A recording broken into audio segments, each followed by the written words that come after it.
Global climate action at COP30 summit అనేది చాలా important, కీలకంగా. అంటే మనకి COP15 తర్వాత COP30 రాబోతుంది. సో ఇది ప్రధానంగా వచ్చేసి బ్రెజిల్లో నిర్వహించబోతున్నారు. ఎప్పుడు? నవంబర్ 2025 ప్రతి ఏటా కూడా మనకి conference of parties United Nations framework convention on climate చేంజ్కి సంబంధించి ఈ సమ్మిట్స్ అనేది నిర్వహిస్తూ ఉంటారు.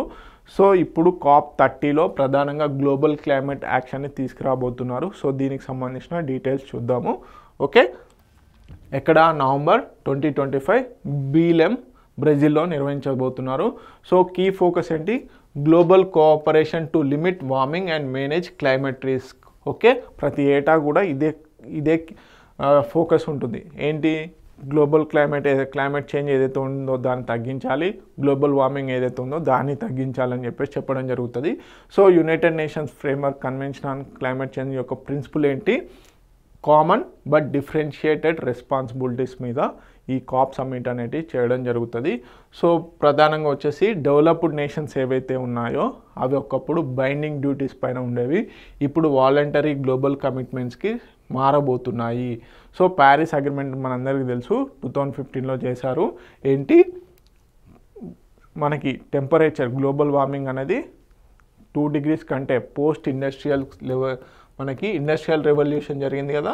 సో అప్పుడు ఉన్నటువంటి స్టేజ్లో కంటే 2 degrees కంటే ఎక్కువగా పెరగకూడదు అని చెప్పారు. లిమిట్ చేయాలి 2 degrees. ఓకే, ప్రిఫరబుల్లీ 1.5 degrees మాత్రమే చేయాలి అని చెప్పడం జరుగుతుంది. సో కరెంట్ ప్లెడ్జెస్ వచ్చేసి 2.6 నుంచి 2.8 మధ్యలో రైజింగ్ ఉంది. సో 3.1 degrees కల్లా స్ట్రాంగర్ పాలసీస్ తీసుకురావాలనుకుంటున్నారు. ఓకే, సిగ్నిఫికెన్స్ ఆఫ్ COP30 ఏంటి? మనకి must address weakening commitment. So ప్రతి ఏటా ఈ COP సమ్మిట్స్ అనేటివి నిర్వహిస్తున్నారు.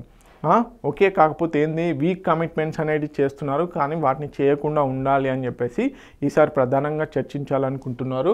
అదేవిధంగా బ్రెజిల్ అండ్ ఇండియాకి సంబంధించి ఏంటంటే పొటెన్షియల్ లీడర్ ఆఫ్ లో ఎమిటర్ కోయలేషన్. ఓకే, లో ఎమిటర్ కోయలేషన్. సో ఇక్కడ గమనించాల్సింది ఏంటంటే ఇండియా ప్రధానంగా one of the highest emitter countries వైజ్గా చూసుకున్నట్లయితే. ఓకే,